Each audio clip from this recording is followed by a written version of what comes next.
ये अच्छी बात है क्योंकि आगे इससे चर्चा हमारे लिए आसान हो जाती है। विकास मेरे साथ हैं लगातार। विकास, आप क्या देख रहे हैं? अब जो ये टैली है, मैं बीजेपी के लिहाज से अगर बात करूं, ये कितनी बढ़ सकती है क्या, और इसमें आप इधर उधर देख रहे हैं?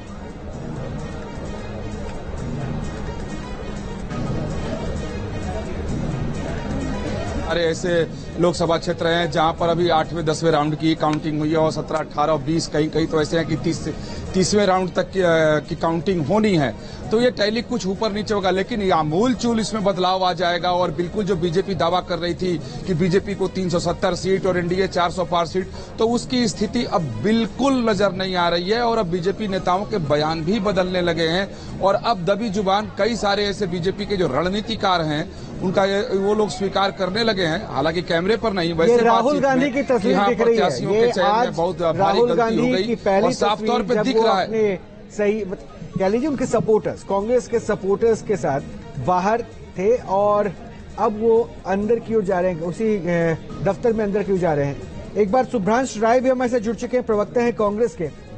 सुभ्रांश, अब आपको बधाई दे दी जाए या थोड़ा इंतजार करें कि आप ये मान के चलते हैं कि और भी ज्यादा नंबर्स आएंगे? मैं आता हूं, लेकिन इससे पहले एक बड़ी खबर बता दूं। किशोरी भैया, आपकी जीत पर मुझे शक नहीं था, ये कहना है अमेठी सीट पर प्रियंका गांधी का। अमेठी सीट पर स्मृति ईरानी 87,000 वोट से पीछे चल रही हैं। ये बहुत बड़ी खबर है क्योंकि लगातार यहाँ पर मुकाबला दिलचस्प बना हुआ था। और जैसा कि कहा जा रहा है कि जो किशोरी भैया हैं प्रियंका गांधी के, उन्होंने ये कहा था जिस वक्त उनका नाम फाइनल हुआ था इस सीट पर, आज किशोर सर, तो उस वक्त प्रियंका गांधी का ये बयान आया था कि प्रियंका गांधी ने कहा था कि हमें पूरा भरोसा है, उन्होंने ग्राउंड पर वहां काम किया है और इसलिए उन्हें जीत मिलेगी। मैं आपके पास आ रही हूँ, कांग्रेस से सुभ्रांश राय हमारे साथ हैं। सुभ्रांश राय, गदगद होंगे आज आप?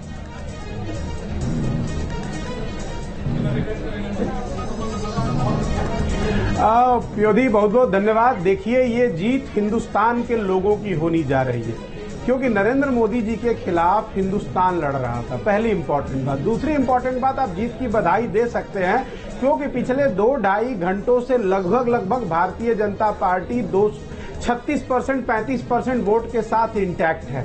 और ये जो सीट की आप टैली 240-41 दिखा रहे हैं, यही 230, 32, 35, 40 के आसपास है, तो आप बिल्कुल दे सकते हैं। दूसरी सबसे बड़ी इंपॉर्टेंट बात है प्योधी की चुनाव में दो बड़ी बातें थी। अगर हमने, जो कि आप सबके पास भी पीछे रोल मॉडल उत्तर प्रदेश का ही रहा है, युवा बेरोजगार है, तो लोगों ने बेरोजगारी के खिलाफ वोट दिया। ठीक है, हम मंदिर गए, अच्छी बात है, हमारा विश्वास था, ये भी अच्छी बात है, लेकिन उसके बाद हम घर से जब निकलते हैं तो दाल रोटी की तलाश तो होती है।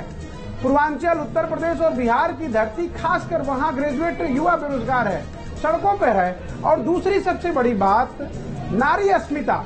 भारतीय जनता पार्टी के राज में जो हमारी आधी आबादी है, नारी सम्मान का प्रतीक जिसके लिए हमारी संस्कृति में रामायण और महाभारत हुआ, वो सबसे ज्यादा खतरों में आ गए। इनके ब्रांड एम्बेसडर थे ब्रजभूषण शरण सिंह, इनके ब्रांड एम्बेसडर थे नित्यानंद स्वामी, इनके ब्रांड एम्बेसडर थे उज्ज्वला रमन्ना। तो ऐसे बहुत सारे लोग हैं जिनको इन्होंने अपना ब्रांड एम्बेसडर बना रखा है। तो जनता ने भरपूर, उनका गुस्सा सिर्फ एक बात पे था कि आप आए थे नौकरी का वादा करके, आपने नौकरी नहीं दिया। आप आए थे नारी सम्मान और महिला अधिकार की सुरक्षा करने, उसको आपने सुरक्षित नहीं किया। और तीसरी इंपॉर्टेंट बात, जो आपका विरोध करता है वो नरेंद्र मोदी का विरोधी, भारत विरोधी नहीं हो सकता है। हर चीज का हथियार ईडी, सीबीआई, इनकम टैक्स और पुलिस मशीनरी नहीं हो सकती है। तो देश की जनता ने नरेंद्र मोदी के खिलाफ वोट दिया है। और इसके दो एक और बड़ी चीजें मैं आपको बताता हूं प्योधी।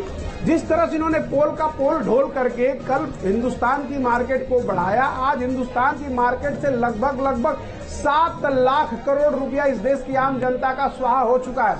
भारतीय जनता पार्टी का कोई भी अर्थशास्त्री आकर ये नहीं कह पाया कि 7 लाख करोड़ रुपए हिंदुस्तान के जो आज डूबे हैं, 4,4200 से ऊपर हमारा सेंसेक्स गिरा है और 1450 से ऊपर निफ्टी डाउन है। जिम्मेदार कौन है? सुभ्रांश राय, मैं आता हूँ आपके पास, आता हूँ। एक बार मैं जरा पटना का रुख करूंगा, जरा वहां की तस्वीर भी थोड़ी देखनी जरूरी हो जाती है क्योंकि आज देखिए इस पे तो अब आपसे बहस होती रहेगी और आप बताते रहेंगे क्यों आप आगे बढ़ते गए, बीजेपी क्यों पीछे होती गई।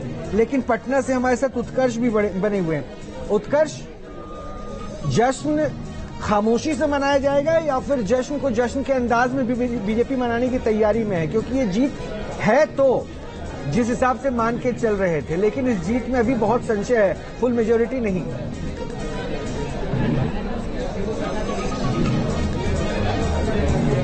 और बिल्कुल देखिए, जीत जरूर मानी जा रही है, लेकिन अगर बिहार के संदर्भ में देखा जाए तो कई सीटें जो हैं इस बार महागठबंधन के खेमे में जा सकती है।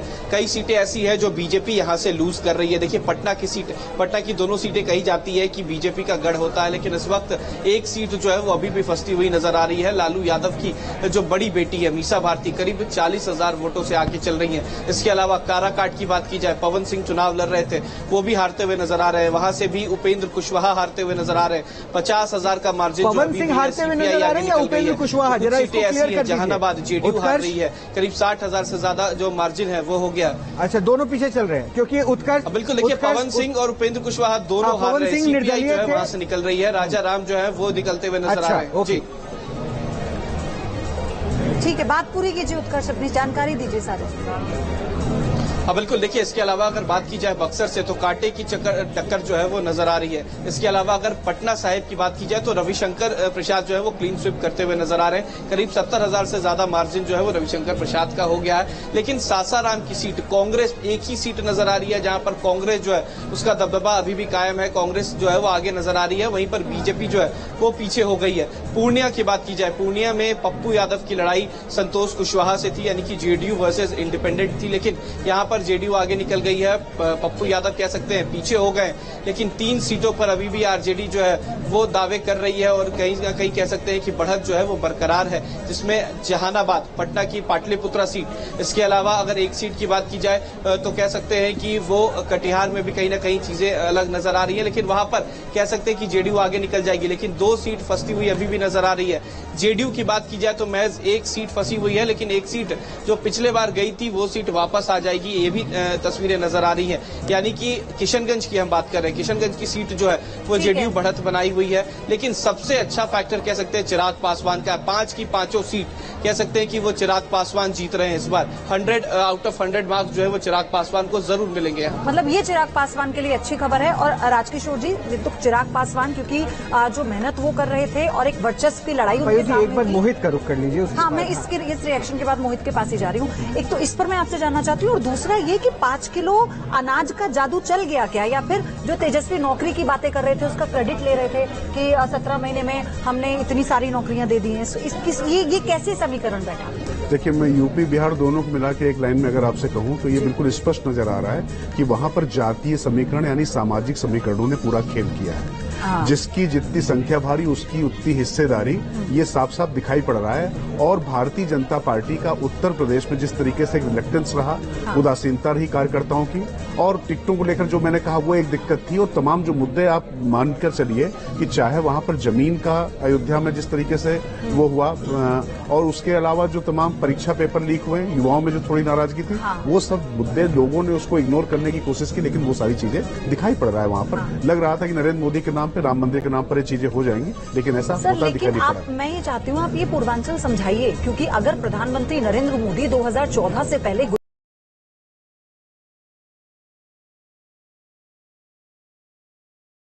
राज छोड़कर आते हैं और उन्हें पता है कि भाई हम सब जानते हैं दिल्ली की गद्दी यूपी से होकर गुजरेगी, और यूपी में अगर आपको पूरे यूपी को साधना है तो आपको पूर्वांचल की राजनीति को समझना होगा। प्रधानमंत्री 14 से उसकी शुरुआत करते हैं और अभी उसी जमीन को जब वो हासिल करते हैं तो उसी पर पीठ थपथपाई जा रही थी। लेकिन अब हम जो देख रहे हैं ग्राउंड पर, ये कैसे बदला? वहां पर ये क्या वोटर के दिमाग में रहा कि जब वो गया तो वो बटन नहीं दबा रहा था? दरअसल अति आश्वस्ति जो जिसको बोलते हैं ना, बहुत ज्यादा आश्वस्त हो जाना और ये लगने लगना कि हम जैसा चाहेंगे वैसा होगा, वैसा करेंगे, ये साफ साफ दिखाई पड़ रहा है। और मिला के जनता को बीच बीच में लगता है कि किसी को भी जमीन पर लाना, अगर वो राहुल गांधी को अगर अर्श से फर्श पे ला सकती है तो निश्चित तौर पर इनको भी सबक सिखाना था। उस तरीके से तो चीजें नहीं हुई, लेकिन जो चीजें मैं फिर कह रहा हूं कि स्थानीय मुद्दे जिनकी बात हो रही थी, परीक्षा पेपर, भर्ती लीक, इसके अलावा जो सामाजिक समीकरणों की जो बात हो रही थी, वो लग रहा है कि पूरी तरीके से वहां पर दिखाई पड़े। ऐसा लग रहा था जो मोदी के नाम पर और राम मंदिर के नाम पर वो पूरी चीजें पीछे हो जाएंगी, नेपथ्य में चली जाएंगी, ऐसा होता नहीं दिखाई पड़ा।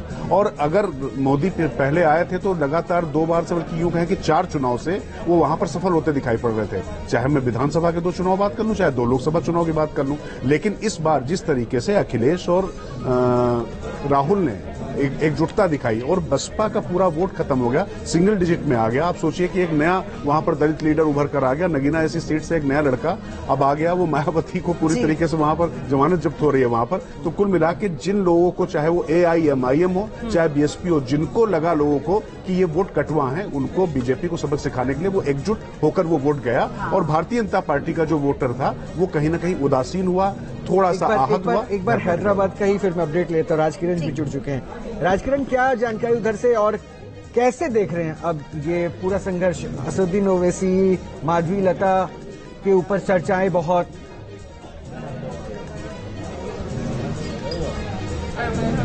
यहाँ पर हैदराबाद में अभी तक 2,17,000 वोटों से असदुद्दीन ओवैसी लीड कर रहे हैं, जहाँ पर माधवीलता सुबह से दावा करते हुए आ रही कि यहाँ पर डिफरेंस सा सिनारियो दिखेगा। अगर जमीनी स्तर पर जब यहाँ पर वोट बॉक्स खुलते हैं, EVM बॉक्स खुलते हैं, वहाँ पर पूरी तरह से डिफरेंट सिनारियो यहाँ पर नजर आता है। अभी तक असदुद्दीन ओवैसी 2,17,000 वोटों से लीड पे दिख रहे हैं और 3 लाख वोट अभी तक बाकी है गिनने के लिए। अभी तक 7 लाख वोट अभी तक गिन चुके हैं और 3 लाख से ऊपर अभी तक वोट बाकी है गिनने के लिए। रही तेलंगाना की बात, तेलंगाना में जिस तरह से बीजेपी उम्मीद करते हुए आ रही है कि 17 सीटों में से कम 8 से 10 सीट यहाँ पर जीतने वाले हैं, उसी तरह से यहाँ पर तेलंगाना में देखा गया तो 8 सीटों पे बीजेपी लीड में नजर आ रही है और दूसरे 8 सीटों पे कांग्रेस नजर आती हुई दिख रही है और 1 सीट पर MIM। तो पूरा 17 सीटों में 8 बीजेपी, 8 कांग्रेस और 1 MIM। तो यहाँ पर BRS पूरी तरह से नजरअंदाज, यहाँ के लोगों ने नजरअंदाज किया गया था। जितने भी BRS के वोट बैंक था वो बीजेपी के तरफ बढ़ते हुए नजर आ रहे थे। जिस तरह से एग्जिट पोल में बताया गया था BRS का वोट बैंक पूरा बीजेपी के तरफ जाने वाला है, उसी तरह नतीजे जब आगे आ रहे हैं तो उसी तरह दिखाई दे रहा है तेलंगाना में। Sir, neck to neck fight है राहुल सर। तेलंगाना के जब आंकड़े हम देख रहे हैं तो वो 8-8 पे दोनों कांग्रेस भी और बीजेपी भी।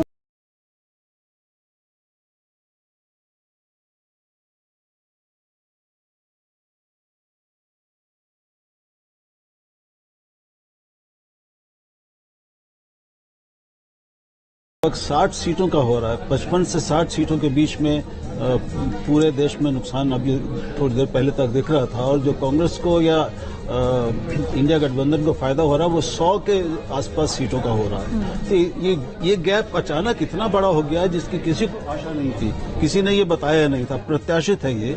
तो जो नुकसान हुआ है उत्तर और पश्चिम में बीजेपी को, उसकी भरपाई दक्षिण से नहीं हो सकती और उसको बहुत आशा पश्चिम बंगाल से भी थी।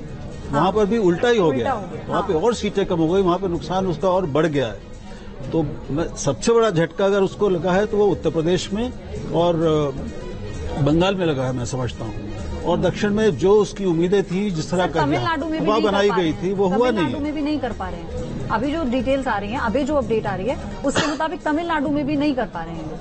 अन्नामलाई हैं, वो भी अभी पीछे ही चल रहे हैं। जी, ये टफ, ये इनके लिए सबसे बड़ा सर ड्रॉबैक जो रहा है इस पूरे सिनेरियो में, ये बंगाल को हम देखें, अभी हम बिहार को देख रहे थे। बिहार में थोड़ा बहुत इन्हें नुकसान हुआ है, लेकिन हो सकता है कि आगे चलते चलते बिहार कवर अप कर ले। लेकिन और इसके यूपी के अलावा बंगाल ने इन्हें बहुत बड़ा झटका दिया। देखिए, बंगाल में आपको ममता बनर्जी को ये श्रेय देना पड़ेगा कि उन्होंने 3 पार्टियों से लड़कर वो 4 मोर्चों पर लड़ रही थी, 3-4 पर, उसके बावजूद उन्होंने सबको धूल चटाकर अपनी ताकत न केवल बनाए रखी है, काफी ज्यादा बढ़ा दी है। मैं समझता हूँ 30 से के आसपास उनकी सीटें चल रही थी। ये बहुत बड़ी बात है। उनका जो शिखर था, पीक थी, वो 34 सीटों की थी टीएमसी की। तो अभी 30 के आसपास अगर वो पहुंच रही है इस बार, इतने साल बाद और इतनी कड़ी चुनौतियों के बीच में, तो ऐसा तो और भी कहीं भी हमें दिख नहीं रहा है। तो ये बहुत बड़ी बात है, बहुत श्रेय की बात है ममता के लिए। अच्छा, मैं एनके सिंह से मैं जरा इसको समझना चाहूंगा, जो नतीजे अब तक दिख रहे हैं ट्रेंड में, क्या इसको एंटी इनकम्बेंसी कहें या नहीं? नहीं, एंटी इनकम्बेंसी है और बहुत स्ट्रांग है, जो सिर्फ डॉर्मेंट ये दबी हुई थी, इसलिए नजर नहीं आ रही थी। और थी क्यों? दरअसल हम उस समय का याद करते हैं, जिस जमाने में 2004 में इंडिया शाइनिंग कहा था, वो एक आपका एक आभासित सत्य था। जो सत्ता में रह के आपको कई बार गलतफहमी में हो जाता है। और उस समय आभास हमने कहा भी था, उस समय हमें याद आता है कि हमने आडवाणी जी क्या बैठे तो हमने कहा भी था कि ऐसा है नहीं, ये इंडिया शाइनिंग ऐसा कुछ। लेकिन उस समय आप जानते हैं कि किस तरह से प्रमोद महाजन का जलवा हुआ करता था जी। उन्होंने ये स्कीम लाके और ये इंट्रोड्यूस करा दिया, उससे जनता इरिटेट हो गई। आज जब आप ये लगातार कह रहे हैं कि इंडिया 5वें नंबर पे जा रहा है, तो आपने भोगा हुआ यथार्थ नहीं देखा। आप ह्यूमन डेवलपमेंट इंडेक्स पे 35 साल से 132 नंबर और 135 नंबर के बीच में है। आपने ग्लोबल हंगर इंडेक्स नहीं देखा, आपने पॉवर्टी इंडेक्स नहीं देखा, जो यूनिवर्सल उसके बनाते यूएनडीपी बनाता है। तो हकीकत यह है कि आपने उन सच्चाइयों को सत्ता के प्रसाद में बैठ के आपको नजर नहीं आया। खिड़कियां आपने बंद कर दी थी, मीडिया का एक बड़ा सेक्शन था जो कि सच्चाई नहीं बता रहा था। जब विंडो आप बंद कर देंगे तो आपको सच नहीं मिलेगा, आभासित सत्य आपको दिखाई देगा। तो यही आपको दिखाई देने लगा। नतीजा ये हुआ कि कहां की बात, आप नॉर्थ का ले लीजिए जी, उत्तर में बीजेपी को नुकसान हुआ है, पूरब में हुआ है, पश्चिम में बड़ा नुकसान हुआ है। एक नॉर्थ ईस्ट छोड़ दीजिए तो उत्तर दक्षिण पूरब पश्चिम सब में तो नुकसान अच्छा, मैं है। इसमें एक पॉइंट और ऐड कर दूं क्या? मैं इसको जरा आप समझा ही रहे हैं तो समझा दीजिए, फिर मैं रिपोर्टर्स के पास चलूंगा। तो इस लिहाज से देखें तो ये एनडीए तो जीत रही है, लेकिन बीजेपी के लिए क्या इसको उस पर्टिकुलर पॉइंट पे हार कहें? क्योंकि आप एनडीए जीत नहीं रही है, एनडीए 70, एनडीए कहाँ जीत रही है? एनडीए कंपैरेटिव देखेंगे 2019 के मुकाबले तो आखिर ये नीचे क्यों है? आप तो 5 किलो अनाज भी दे रहे थे। आपने 5 किलो अनाज ही नहीं, किसान सम्मान निधि भी दिया और बहुत कुछ इस तरह का दिया है। लेकिन वो जो बेनिफिशियरी क्लास था, जब उसको अपने बेटे को देखता था कि नौकरी नहीं मिली है तो वो परेशान होता था। वो कहा जाता है, बिहार में भोजपुरी में एक कहावत है कि मोर अपना सब कुछ देखता है और बड़ा खुश होता है पंख देख के, लेकिन जब पैर देखता है तो सर पटक लेता है। तो आपको ये देखना था कि वो गरीब आदमी जो देख रहा है कि बेटे की नौकरी नहीं लगी, जवान बेटा है, और आपने डेफिनेशन बदल दिया। आपने लेबर फोर्स पार्टिसिपेशन रेशियो जो एनएसएसओ के सर्वे में लेटेस्ट आया है, उसमें आप 39% पे है। मतलब कि लोगों ने काम की उम्मीद छोड़ दी है और वापस गांव में चले गए हैं। इस हकीकत को जनता ने 10 साल तक तो झेला, लेकिन अब वो नहीं झेल पा रही है। ये हकीकत आपने नहीं देखा। तो मुझे लगता है कि जो सबसे बड़ी इस समय, और सर जो बात आप कह रहे हैं ना कि केंद्र की योजनाएं जिन तक पहुंची, लेकिन जिन जिन राज्यों में हम इनको लॉस देख रहे हैं वहां पर उनकी राज्य की अपनी योजनाएं थी। बिहार इसका उदाहरण है। तेजस्वी यादव ने नौकरियों की बात सर जो की ना बुलाया, योजनाएं देखिए क्या है, डायरेक्ट डिलीवरी। हमें मोदी जी से कई बार हमने जब बात किया, उस जमाने में जब हमारी कभी फ्रिक्वेंटली बात होती थी, तो कई बार वो एक बहुत बड़े उसके हिमायती हैं डायरेक्ट डिलीवरी मोड। अच्छा, एक तस्वीर भी आ रही है जश्न की बीजेपी के कार्यकर्ताओं में, क्योंकि अभी तो नंबर गेम इनके पास है, तो ये जश्न बन रहा है। ये अलग, ये वो नहीं है, ये मुदय आंख कतहूं कछुनाही जो तुलसीदास ने कहा था मानस में, ये वो है कि आप आंख मूंद लीजिए, आप जश्न मनाएंगे। लेकिन अगर इसको जश्न मनाना आपको सबब नजर आता है कि ये जश्न मनाने का सबब है, तो खतरा ये है कि आगे अभी असेंबली के चुनाव मैं एक बार विकास चंद्रा का रुख कर लेता हूँ, बीजेपी ऑफिस में ही है। देखिए विकास, आपने सारी बातें सुनी जो सर कह रहे हैं, लेकिन अब मुझे बताइए, क्या बीजेपी दफ्तर में 7 बजे प्रधानमंत्री के वहां पहुंचने का कार्यक्रम भी है, क्या वही उत्साह आप अभी महसूस कर रहे हैं जो सुबह 7 बजे आप खड़े थे और बता रहे थे?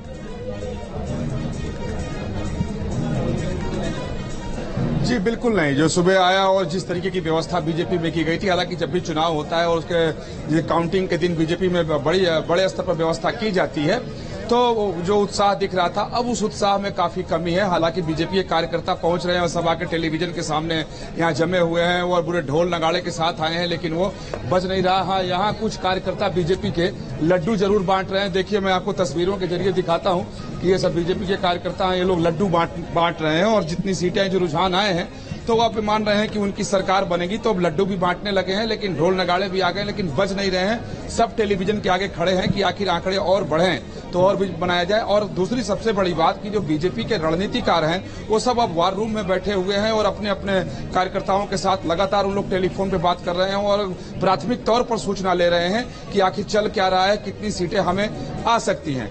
एक यहाँ मैं अपना अनुभव बताना चाहूंगा, जो सर कह रहे थे बिल्कुल सही, कि जैसे मैं फील्ड में घूम रहा था पूर्वी उत्तर प्रदेश में, तो जो अनाज योजना थी उसको सरकार अब नहीं मान रहे थे, उसको अपना अधिकार मान चुके थे कि ये तो हमें मिलना ही चाहिए और मिल ही रहा है। आगे क्या क्या है, आगे क्या मिलेगा, भविष्य क्या है, इसने बहुत बड़ा असर डाला है कि आगे क्या, कि ये तो हमारा अधिकार है तो मिल गया, मिलना ही चाहिए, आगे भी मिलेगा।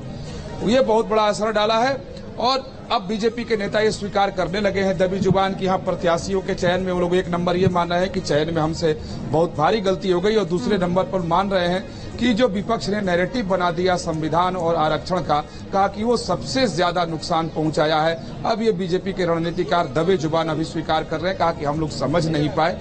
और तीसरी बात लोग स्वीकार ये कर रहे हैं कि हमारे कार्यकर्ता घर से नहीं निकले, और इसको मैंने भी महसूस किया कि बीजेपी के कार्यकर्ता ये मानकर बैठे थे कि मोदी के नाम पर तो लोग अपने घरों से निकलेंगे, जाएंगे और कमल का निशान के सामने अपना उंगली दबा देंगे, इसके पीछे और एक नाराजगी निकले ही भी थी, नहीं जैसा घर आप से, बता तो रहे उसका हैं ना कि नुकसान हुआ। जब टिकट दिया जा रहा था तो अंदर